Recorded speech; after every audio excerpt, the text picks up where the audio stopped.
ओम नमो भगवते वासुदेवाय। आप सभी का हमारे YouTube चैनल पर हार्दिक स्वागत है। आज सुने पौष शुक्ल एकादशी व्रत की पौराणिक कथाएं। एकादशी की कथा सुनने मात्र से 1000 वाजपेय यज्ञ का फल मिलता है, इसलिए कथा को आप पूरा सुने। तो आइए सबसे पहले शुरू करते हैं प्रथम पूज्य गणेश जी की पौराणिक कथा। गणेश जी को प्रथम देव माना गया है। शुभ कार्य करने से पहले भगवान गणेश जी का ध्यान किया जाता है। माना जाता है कि किसी भी शुभ कार्य करने से पूर्व गणेश जी की वंदना और स्तुति से कार्य में आने वाले विघ्न समाप्त हो जाते हैं। इसीलिए भगवान जी को विघ्नहर्ता भी कहा जाता है। भगवान गणेश जी ने ही महाभारत काव्य अपने हाथों से लिखा था। पौराणिक कथा के अनुसार विद्या के साथ साथ भगवान गणेश को लेखन कार्य का भी अधिपति माना गया है। गणेश जी को सभी देवी देवताओं में सबसे अधिक धैर्यवान माना गया है। उनका चित्त स्थिर और शांत बताया गया है। कैसी भी परिस्थिति हो, वे अपना धैर्य नहीं खोते हैं। शांत भाव से अपने कार्य को करते रहते हैं। इसी कारण उनकी लेखन की शक्ति भी अद्वितीय मानी गई है। महर्षि वेदव्यास भगवान गणेश के इस खूबी के चलते अति प्रभावित थे। जब महर्षि वेदव्यास ने महाभारत की रचना करने का मन बनाया तो उन्हें महाभारत जैसे महाकाव्य के लिए एक ऐसे लेखक की तलाश थी जो उनके कथन और विचारों को बिना बाधित किए लेखन कार्य करता रहे, क्योंकि बाधाएं आने पर विचारों की सतत प्रक्रिया प्रभावित हो सकती थी। महर्षि वेदव्यास ने सभी देवी देवताओं की क्षमताओं का अध्ययन किया, लेकिन वे संतुष्ट नहीं हुए। तब उन्हें भगवान गणेश जी का ध्यान आया। महर्षि वेदव्यास ने गणेश जी से संपर्क किया और महाकाव्य लिखने का आग्रह किया। भगवान गणेश जी ने वेदव्यास जी के आग्रह को स्वीकार कर लिया, लेकिन एक शर्त उनके सम्मुख रख दी। शर्त के अनुसार काव्य का आरंभ करने के बाद एक भी क्षण कथा कहते हुए रुकना नहीं है, क्योंकि ऐसा होने पर गणेश जी ने कहा कि वे वहीं लेखन कार्य को रोक देंगे। गणेश जी की बात को महर्षि वेदव्यास ने स्वीकार कर लिया, लेकिन उन्होंने भी एक शर्त गणेश जी के सामने रख दी। महर्षि वेदव्यास जी ने कहा कि बिना अर्थ समझे वे कुछ नहीं लिखेंगे। इसका अर्थ ये था कि गणेश जी को प्रत्येक वचन को समझने के बाद ही लिखना होगा। गणेश जी ने महर्षि वेदव्यास की इस शर्त को स्वीकार कर लिया। इसके बाद महाभारत महाकाव्य की रचना आरंभ हुई। कहा जाता है कि महाभारत के लेखन कार्य पूर्ण होने में 3 वर्ष का समय लगा। इन 3 वर्षों में गणेश जी ने एक बार भी महर्षि वेदव्यास जी को एक पल के लिए भी नहीं रोका। वहीं महर्षि ने भी अपनी शर्त पूरी की। इस तरह से महाभारत पूर्ण हुआ। तो प्रेम से बोले गणेश जी महाराज की जय हो। अब आइए सुने एकादशी व्रत की पौराणिक कथा। साथ में सुनेंगे राजा अम्बरीश और नारद जी की विष्णु भक्ति की कथा। तो कथा को आप पूरा अवश्य सुने। भारतीय हिंदू संस्कृति में हर महीने की 11वीं तिथि को एकादशी का व्रत उपवास किया जाता है। ये तिथि अत्यंत पवित्र तिथि मानी गई है। प्रत्येक मास में 2 एकादशी तिथियां आती हैं, एक शुक्ल पक्ष और दूसरी कृष्ण पक्ष में। जो भक्त एकादशी का व्रत पूरे विधि विधान से करता है, उसकी समस्त मनोकामनाएं श्री हरि विष्णु भगवान शीघ्र ही पूरी करते हैं। महाराज युधिष्ठिर ने पूछा, हे भगवान, कृपा करके ये बतलाइए कि पौष शुक्ल एकादशी का क्या नाम है, उसकी विधि क्या है और उसमें कौन से देवता का पूजन किया जाता है। तब भक्त वत्सल भगवान श्री कृष्ण बोले, हे राजन, इस एकादशी का नाम पुत्रदा एकादशी है। एकादशी में नारायण भगवान की पूजा की जाती है। इस चर और अचर संसार में पुत्रदा एकादशी के व्रत के समान दूसरा कोई व्रत नहीं है। इसके पुण्य से मनुष्य तपस्वी, विद्वान और लक्ष्मीवान होता है।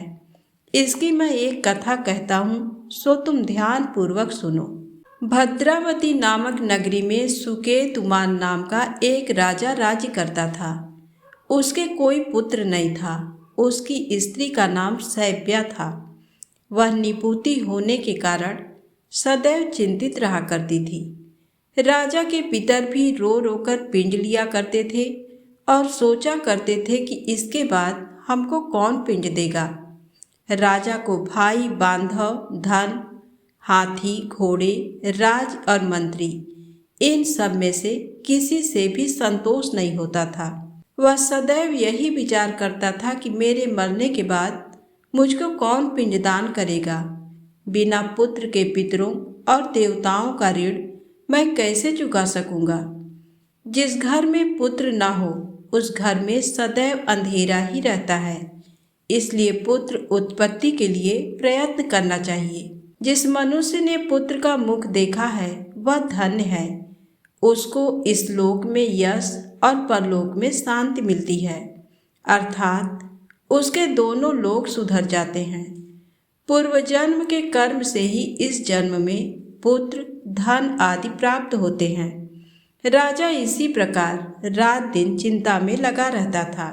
एक समय तो राजा ने अपने शरीर को त्याग देने का निश्चय किया, परंतु आत्मघात को महान पाप समझकर उसने ऐसा नहीं किया। एक दिन राजा ऐसा ही विचार करता हुआ अपने घोड़े पर चढ़कर वन को चल दिया तथा पक्षियों और वृक्षों को देखने लगा। उसने देखा कि वन में मृग, व्याघ्र, सुअर, सिंह, बंदर, सर्प आदि सब भ्रमण कर रहे हैं। हाथी अपने बच्चों और हथिनियों के बीच घूम रहा है। इस वन में कहीं तो गीदड़ अपने कर्कश स्वर में बोल रहे हैं, कहीं उल्लू ध्वनि कर रहे हैं। वन के दृश्यों को देखकर राजा सोच विचार में लग गया। इसी प्रकार आधा दिन बीत गया। वह सोचने लगा कि मैंने कई यज्ञ किए, ब्राह्मणों को स्वादिष्ट भोजन से तृप्त किया, फिर भी मुझको दुख प्राप्त हुआ, क्यों? राजा प्यास के मारे अत्यंत दुखी हो गया और पानी की तलाश में इधर उधर फिरने लगा। थोड़ी दूरी पर राजा ने एक सरोवर देखा। उस सरोवर में कमल खिले थे तथा सारस, हंस, मगरमच्छ आदि विहार कर रहे थे। उस सरोवर के चारों तरफ मुनियों के आश्रम बने हुए थे। उसी समय राजा के दाहिने अंग फड़कने लगे। राजा शुभ शकुन समझकर घोड़े से उतरकर मुनियों को दंडवत प्रणाम करके बैठ गया। राजा को देखकर मुनियों ने कहा, हे राजन, हम तुमसे अत्यंत प्रसन्न हैं। तुम्हारी क्या इच्छा है सो कहो। राजा ने पूछा, महाराज, आप कौन हैं और किस लिए यहाँ आए हैं? कृपा करके बताइए। तब मुनि कहने लगे कि हे राजन, आज संतान देने वाली पुत्रदा एकादशी है। हम लोग विश्वदेव हैं और इस सरोवर में स्नान करने के लिए आए हैं। ये सुनकर राजा कहने लगा कि महाराज, मेरे भी कोई संतान नहीं है। यदि आप मुझ पर प्रसन्न हैं तो एक पुत्र का वरदान दीजिए। मुनि बोले, हे राजन, आज पुत्रदा एकादशी है। आप अवश्य ही इसका व्रत करें। भगवान की कृपा से अवश्य ही आपके घर में पुत्र होगा। मुनि के वचनों को सुनकर राजा ने उसी दिन एकादशी का व्रत किया और द्वादशी को उसका पारण किया। इसके पश्चात मुनियों को प्रणाम करके महल में वापस आ गया। कुछ समय बीतने के बाद रानी ने गर्भ धारण किया और 9 महीने के पश्चात उनके एक पुत्र हुआ। वह राजकुमार अत्यंत शूरवीर, यशस्वी और प्रजापालक हुआ। श्री कृष्ण बोले, हे राजन, पुत्र की प्राप्ति के लिए पुत्रदा एकादशी का व्रत करना चाहिए। जो मनुष्य इस महात्म को पढ़ता या सुनता है उसे अंत में स्वर्ग की प्राप्ति होती है। तो प्रेम से बोलें श्री हरि विष्णु भगवान की जय हो। आइए सुने भगवान विष्णु के परम भक्त राजा अम्बरीश की कथा।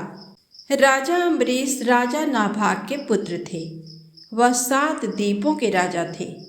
वह बहुत ही ब्रह्मज्ञानी और विष्णु भक्त थे। वह भगवान विष्णु की कथाएं सुनते और मंदिरों में दर्शन करने जाते।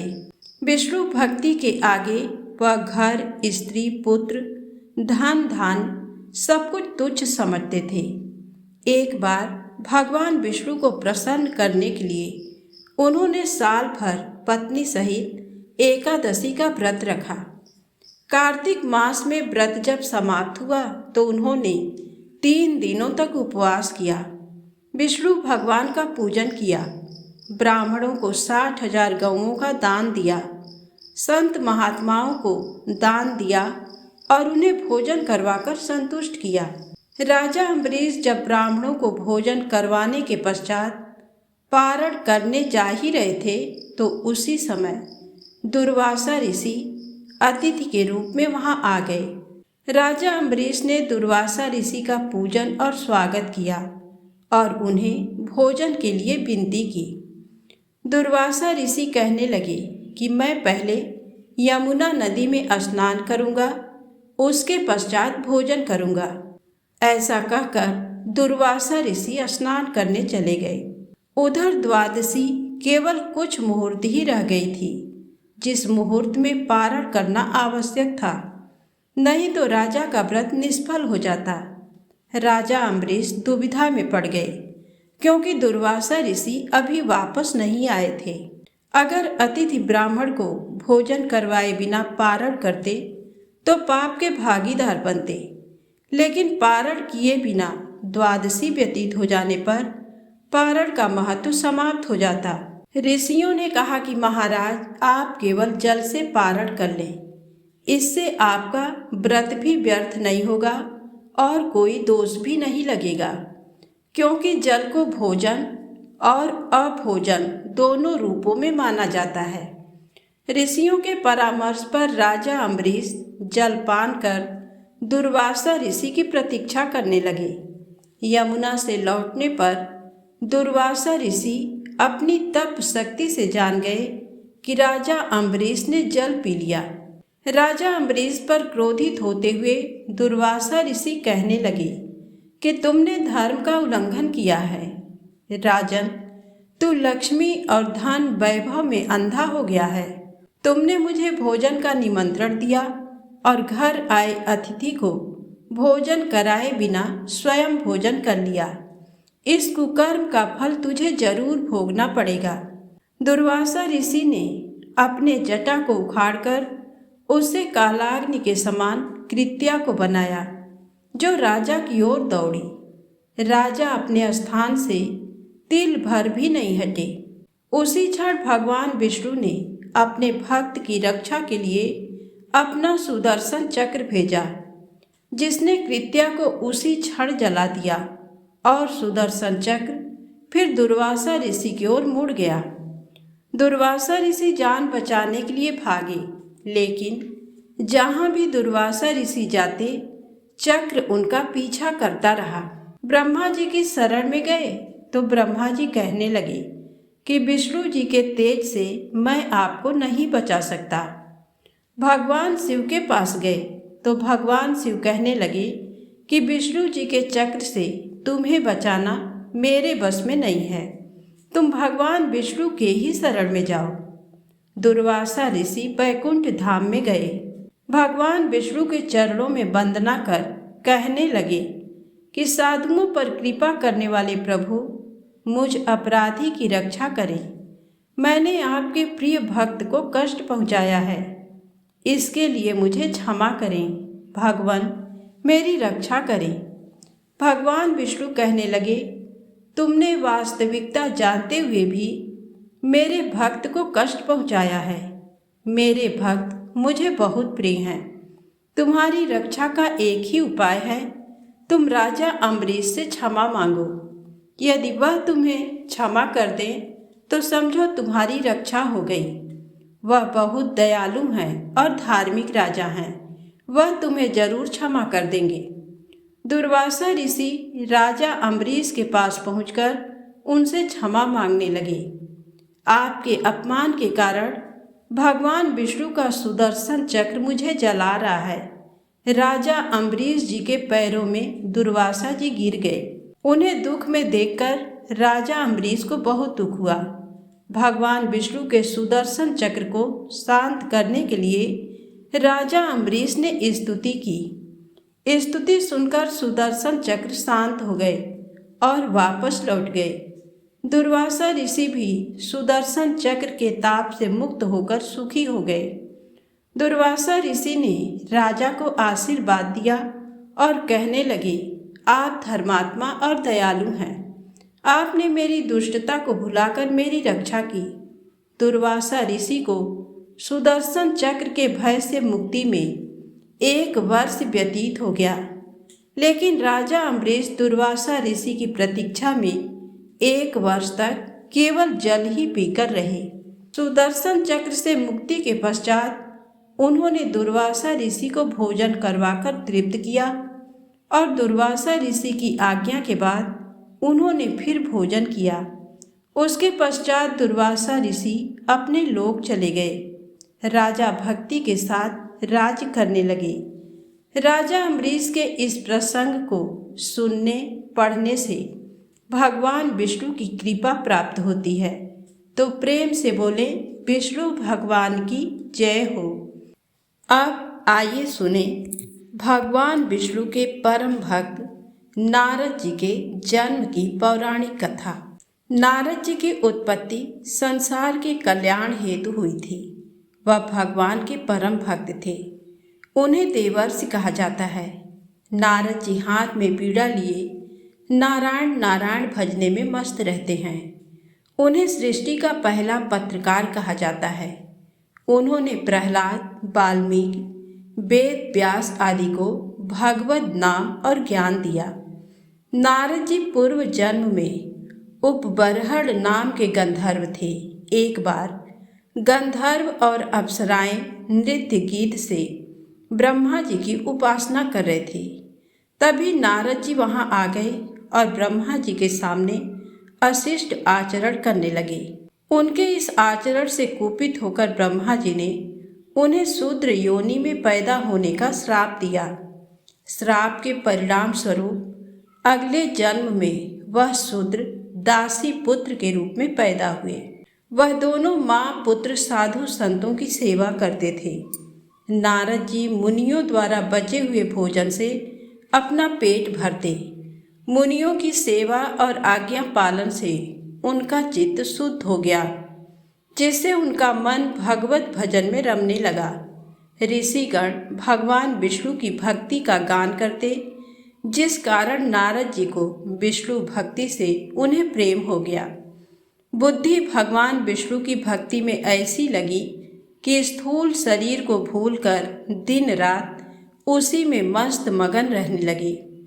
उनकी विष्णु भगवान के प्रति भक्ति को देखकर मुनियों ने उन्हें ज्ञान दिया। नारद जी जब 5 वर्ष के थे तो उनकी माँ दूध दूहने के निमित्त घर से निकली तो सर्प ने उन्हें काट लिया, जिससे उनकी मृत्यु हो गई। माता की मृत्यु के पश्चात नारद जी चिंता रहित होकर वन की ओर चले गए। एक दिन जब नारद जी ध्यान में बैठे थे तो उनके चित्त में भगवान विष्णु का प्रकाश हुआ। उनकी आंखों से आंसू बहने लगे। शरीर रोमांचित हो गया, मानो परमानंद सुख प्राप्त हो रहा हो। नारद जी अपनी शुद्ध बुद्ध खो बैठे। उसी समय प्रकाश लुप्त हो गया, जिस कारण नारद जी व्याकुल हो गए। उसी समय आकाशवाणी हुई थी, नारद, तुम मुझे अभी नहीं देख सकते, क्योंकि अभी तुम्हारे काम आदि मल नष्ट नहीं हुए, लेकिन तुम्हें अगले जन्म में भी ये वृत्तांत याद रहेगा। तुम अभी साधु संतों की सेवा करते हुए मेरी दृढ़ भक्ति प्राप्त करो। भगवान विष्णु की वाणी के अनुसार नारद जी भगवान विष्णु की उपासना करते हुए पृथ्वी पर विचरण करने लगे। समय आने पर नारद जी का पंच भौतिक शरीर छूट गया। भगवान विष्णु की कृपा से अगले जन्म में उनका ब्रह्मा जी के मानस पुत्र के रूप में अवतरण हुआ। नारद जी इस जन्म में भी भगवान विष्णु के परम भक्त बने और सृष्टि के कल्याण हेतु कार्य किए। तो प्रेम से बोले विष्णु भगवान की जय हो। अब आइए सुने 11 माता की पौराणिक कथा। एक बार एक राज्य में एक राजा रहा करता था। राजा बहुत ही बुद्धिमान और बलशाली था। राजा सदैव अपनी प्रजा का बहुत अच्छे से ध्यान रखता था। प्रजा भी अपने राजा को बहुत पसंद करती थी। राजा की 2 बेटियां थीं। राजा अपनी दोनों बेटियों से बहुत प्रेम करता था। राजा की छोटी बेटी देखने में बहुत सुंदर और आकर्षक थी और राजा की बड़ी बेटी छोटी बेटी के मुकाबले थोड़ा कम सुंदर थी। राजा की छोटी बेटी 11 माता की पूजा किया करती थी और सभी लोग राजा की छोटी बेटी से बहुत प्रेम करते थे और बहुत प्रशंसा किया करते थे। राजा भी अपनी छोटी बेटी को बड़ी बेटी से अधिक प्रेम करता था, जिस कारण राजा की बड़ी बेटी को अपनी छोटी बहन से बहुत नफरत होने लगी थी। राजा की दोनों बेटियां जब बड़ी हो गईं, तब एक पड़ोस राज्य में रहने वाला राजकुमार राजा की बड़ी बेटी के लिए रिश्ता लेकर आया। लेकिन जैसे ही उस राजकुमार की नज़र राजा की छोटी बेटी पर पड़ी, तो वह राजकुमार राजा की छोटी बेटी पर आकर्षित हो गया और उससे पहली नज़र में प्रेम कर बैठा। उस राजकुमार ने राजा की बड़ी बेटी के साथ विवाह करने से मना कर दिया और उसने राजा से कहा कि मैं आपकी छोटी बेटी से विवाह करना चाहता हूँ। जिसके बाद राजा की बड़ी बेटी ये देखकर अपनी छोटी बहन से बहुत क्रोधित हो गई और राजा की बड़ी बेटी ने अपनी छोटी बहन को अपना सबसे बड़ा दुश्मन मान लिया। राजा की बड़ी बेटी ने अपनी छोटी बहन से बदला लेने का निर्णय किया, जिसके लिए उसने अपनी छोटी बहन को जान से मारने का प्लान बनाया। राजा की बड़ी बेटी ने अपनी छोटी बहन को मारने के लिए सबसे पहले एक लड्डू में जहर मिलाकर अपनी छोटी बहन को दे दिया और उसको लड्डू खाने के लिए कहा। लेकिन लड्डू खाने के बाद भी छोटी बहन को कुछ नहीं हुआ। बड़ी बहन ये देखकर बहुत आश्चर्यचकित हो गई, लेकिन बड़ी बहन ने हार नहीं मानी और उसने जब रात में छोटी बहन अपने कमरे में सो रही थी, तब एक मटके में सांप रखकर उसे कमरे में छोड़ दिया। लेकिन सांप भी छोटी बहन का कुछ नहीं कर पाया। जिसके बाद बड़ी बहन ने अपनी छोटी बहन से कहा कि चलो हम लोग कुएं में से पानी भरकर लाते हैं। जिसके लिए वह अपनी छोटी बहन को पानी भरने के बहाने कुएं के पास ले गई और उसने अपनी छोटी बहन को कुएं में धक्का दे दिया। लेकिन छोटी बहन को तब भी कुछ नहीं हुआ, क्योंकि हर बार 11 माता उसकी रक्षा कर रही थी और उधर बड़ी बहन अपने सारे प्रयासों के बाद असफल हो रही थी, जिससे वह बहुत क्रोधित होती जा रही थी। फिर उसने अपनी छोटी बहन के पास जाकर उससे खुद ही पूछा कि मेरी छोटी बहन, तुमको पता है भगवान ने सबकी मृत्यु एक निश्चित समय पर लिखी हुई है और कैसे तुम्हारी मृत्यु होगी, क्या ये तुम जानती हो? तब छोटी बहन ने अपनी बड़ी बहन को बताया कि हाँ, मैं तो जानती हूँ मेरी मृत्यु कैसे होगी। छोटी बहन से ये सुनकर बड़ी बहन मन ही मन बहुत प्रसन्न होने लगी और उसने अपनी छोटी बहन से कहा कि तो मुझे अपनी मृत्यु का राज बताओ। छोटी बहन ने अपने बड़ी बहन से कहा कि मेरी मृत्यु तो एक तोते में है। जो तोते के गले में एक हार है, उससे मेरी मृत्यु होगी।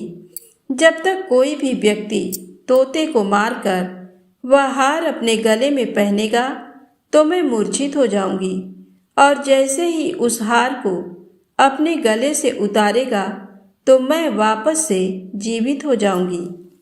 अपनी छोटी बहन की मृत्यु का राज जानकर बड़ी बहन बहुत ही खुश हो गई और उसने अपनी छोटी बहन को मारने के लिए उसके पालतू तोते को ढूंढना शुरू कर दिया।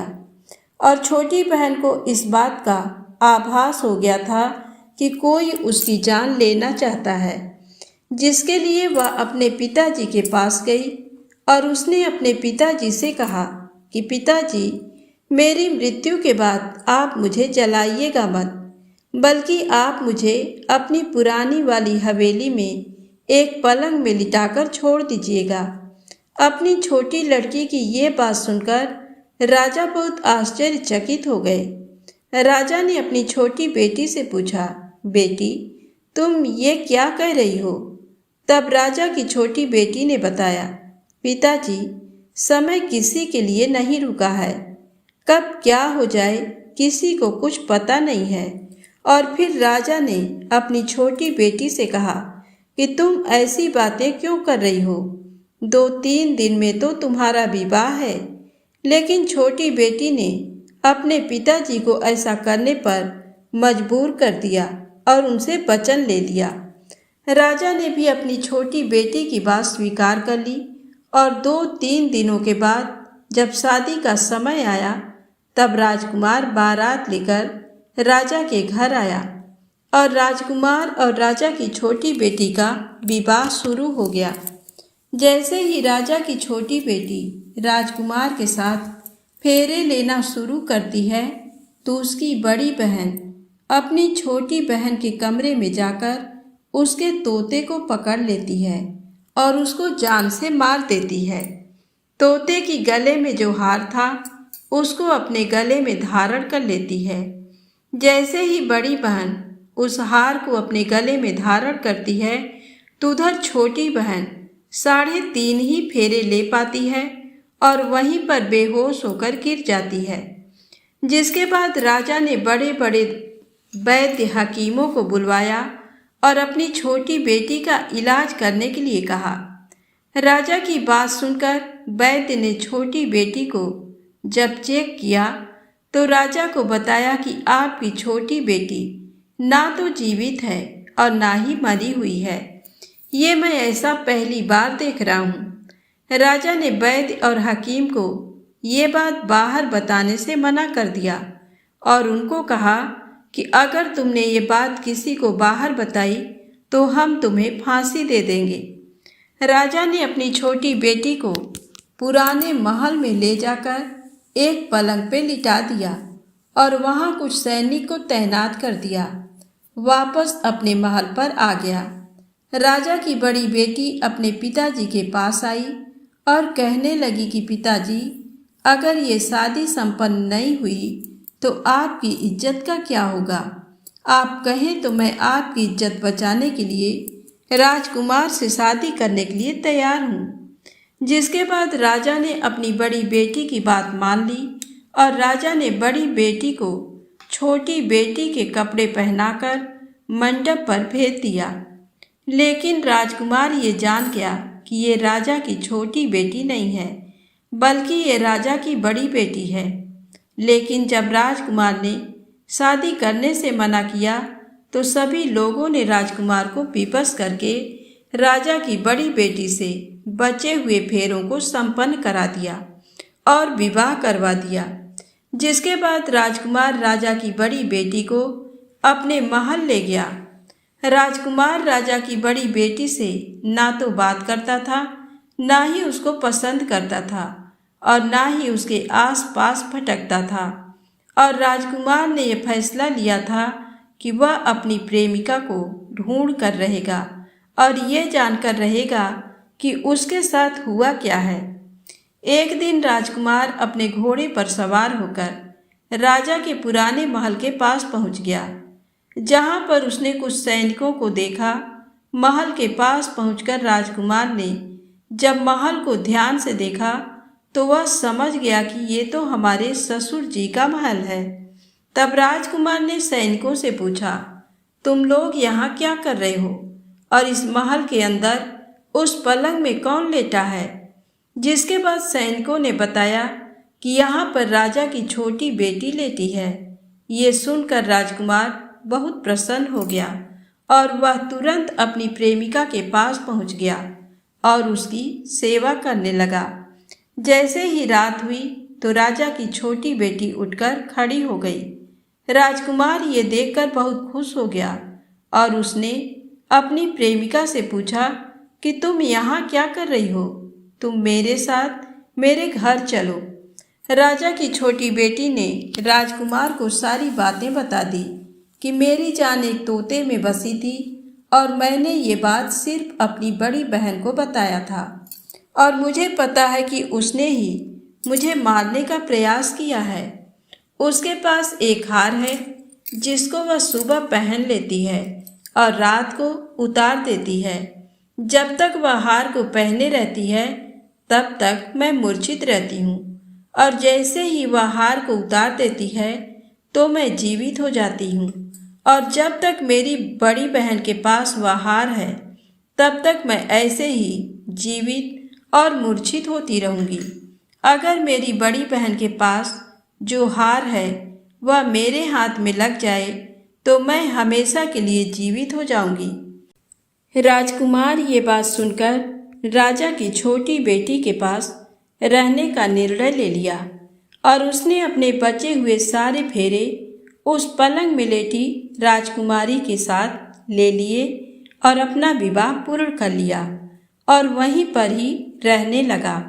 देखते ही देखते कुछ समय में राजा की छोटी बेटी और राजकुमार की पत्नी पेट से हो गई। एक दिन राजकुमार को किसी काम से बाहर जाना पड़ा। तब छोटी बहन के पेट में बहुत तेज से दर्द होने लगा, जिसके बाद उसने ग्यारस माता का आवाहन किया। जिसके बाद वहां पर ग्यारस माता प्रकट हुई और उन्होंने अपनी भक्तों के दर्द को दूर किया और एक पुत्र की प्राप्ति करवाई और वहीं पर अचानक से राजकुमार भी आ गया। राजकुमार ने ग्यारस माता को देखा तो वह आश्चर्यचकित हो गया और उसने तुरंत माता को प्रणाम किया और ग्यारस माता ने राजकुमार से कहा कि जब तुम्हारा पुत्र 5 वर्ष का हो जाए तो तुम अपनी पत्नी का हार ले आकर इसके गले में डाल देना। और देखते ही देखते राजकुमार और राजा की छोटी बेटी का पुत्र 5 वर्ष का हो जाता है। तो राजकुमार अपने बेटे से कहता है कि बेटा, मैं कुछ काम से बाहर जा रहा हूँ, तुम अपनी माता का ध्यान रखना, और वहाँ से चला जाता है। राजा को बाहर निकलता देख बड़ी बहन के सैनिक देख लेते हैं और बड़ी बहन को जाकर सारी बातें बता देते हैं। जिसके बाद बड़ी बहन अपनी छोटी बहन के पुत्र को वहाँ से उठवा लेती है और उसको मरवा देती है।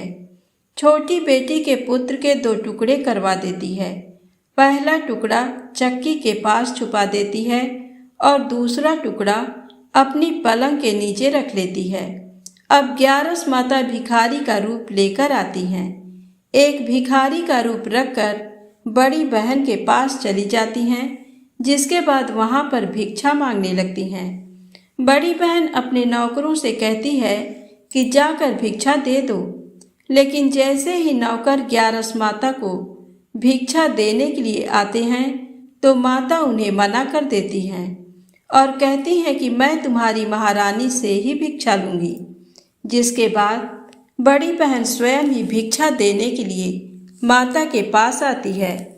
तब माता एक बिल्ली का रूप लेकर उसके कमरे में चली जाती हैं और वहाँ पर छोटी बेटी के पुत्र के 2 टुकड़े को आपस में जोड़ देती हैं और उसे जीवित कर देती हैं।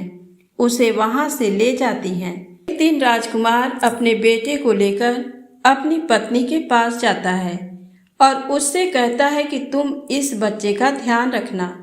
अगर तुम इस बच्चे का अच्छे से ध्यान रखोगी तो मैं तुमसे बात करूँगा।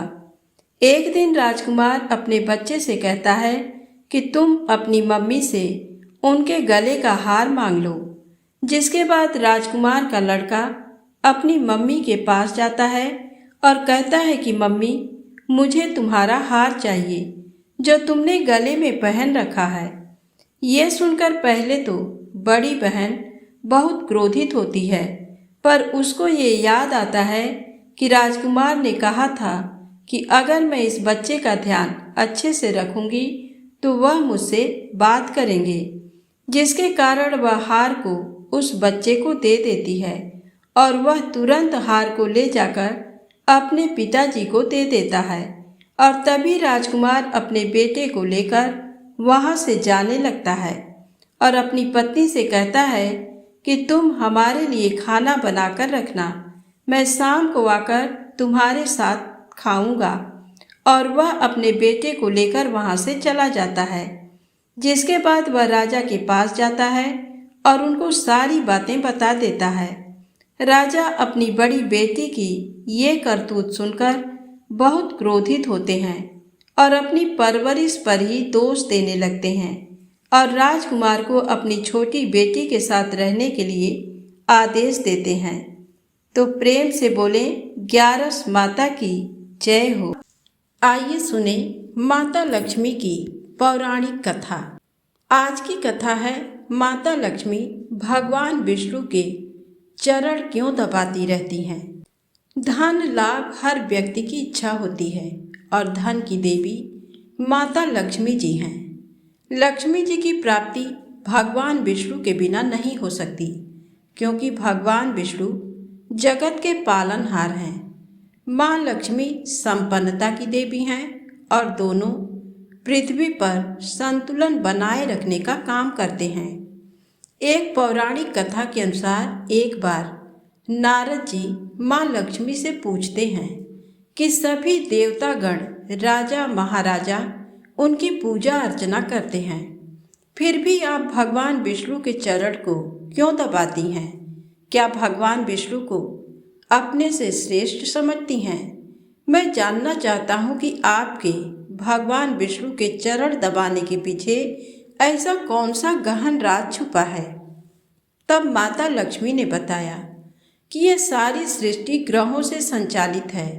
हम देवी देवता भी इन ग्रहों के प्रभाव से मुक्त नहीं हो सकते। स्त्री के हाथ में देवगुरु बृहस्पति और पुरुष के चरणों में दानवों के गुरु शुक्राचार्य का वास होता है। गुरु और शुक्र के मिलन से धन का योग बनता है, इसलिए जब भी स्त्री पुरुष के चरण दबाती है तो धन योग बनता है। एक दूसरी पौराणिक कथा के अनुसार माता लक्ष्मी जब भी भगवान विष्णु के साथ होती थी तो उनकी बहन अलक्ष्मी वहां पहुंच जाती थी। माता लक्ष्मी को एक दिन बहुत गुस्सा आया। उन्होंने कहा कि जब मैं अपने पति के साथ होती हूँ तो तुम बार बार क्यों आ जाती हो? अलक्ष्मी ने कहा कि मेरा कोई पति नहीं है, कोई मेरी पूजा नहीं करता, इसलिए जहाँ तुम रहोगी वहीं मैं रहूँगी।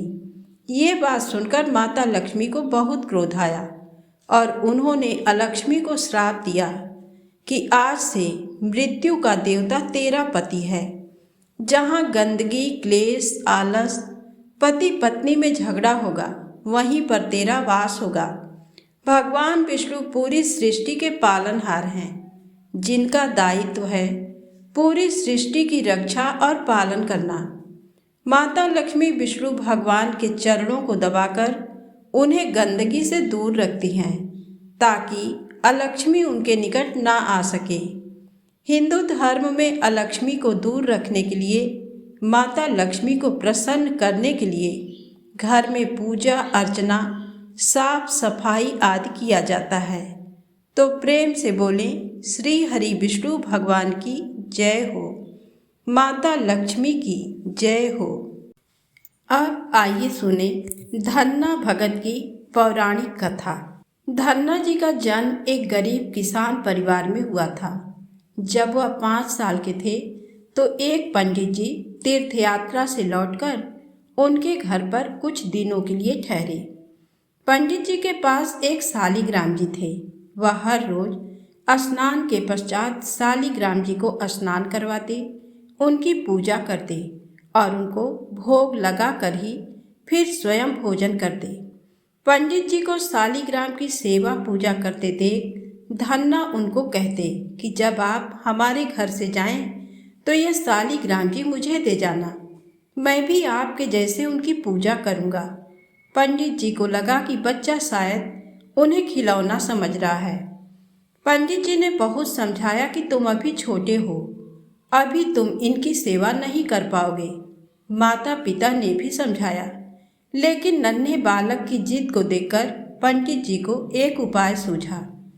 पंडित जी जब सुबह स्नान करने गए तो शालिग्राम जी से मिलता जुलता एक पत्थर अपने साथ ले आए। उन्होंने धन्ना के सामने उस पत्थर को स्नान कराया, उसको आसन पर विराजमान करवाया और अपने वाले शालिग्राम जी को जानबूझकर नीचे विराजमान किया। उन्होंने धन्ना से पूछा कि तुम्हें कौन सा शालिग्राम चाहिए। धन्ना ने पंडित के शालिग्राम जी की ओर इशारा किया कि मुझे तो नीचे वाला शालिग्राम चाहिए। पंडित जी कहने लगे कि एक बार फिर से सोच लो, क्योंकि जो शालिग्राम जी ऊपर विराजमान है वह राजा हैं और जो नीचे विराजमान है वह सेवक हैं।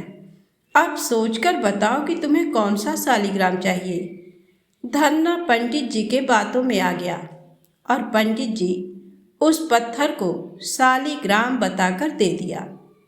पंडित जी जाते समय धन्ना से कहा कि तुम इस शालिग्राम जी को हर रोज स्नान करवाकर उनकी पूजा करना और इनको भोग लगाकर ही स्वयं भोजन ग्रहण करना। धन्ना भक्त ने पत्थर को स्नान करवाया और 4 मोटी मोटी बाजरे की रोटियां और साथ में मक्खन लेकर उस पत्थर को भोग लगाने की याचना करने लगा। धन्ना नहीं जानते थे कि भगवान को भोग कैसे लगाते हैं। वह सोच रहे थे कि वह प्रत्यक्ष प्रकट होकर भोग लगाएंगे।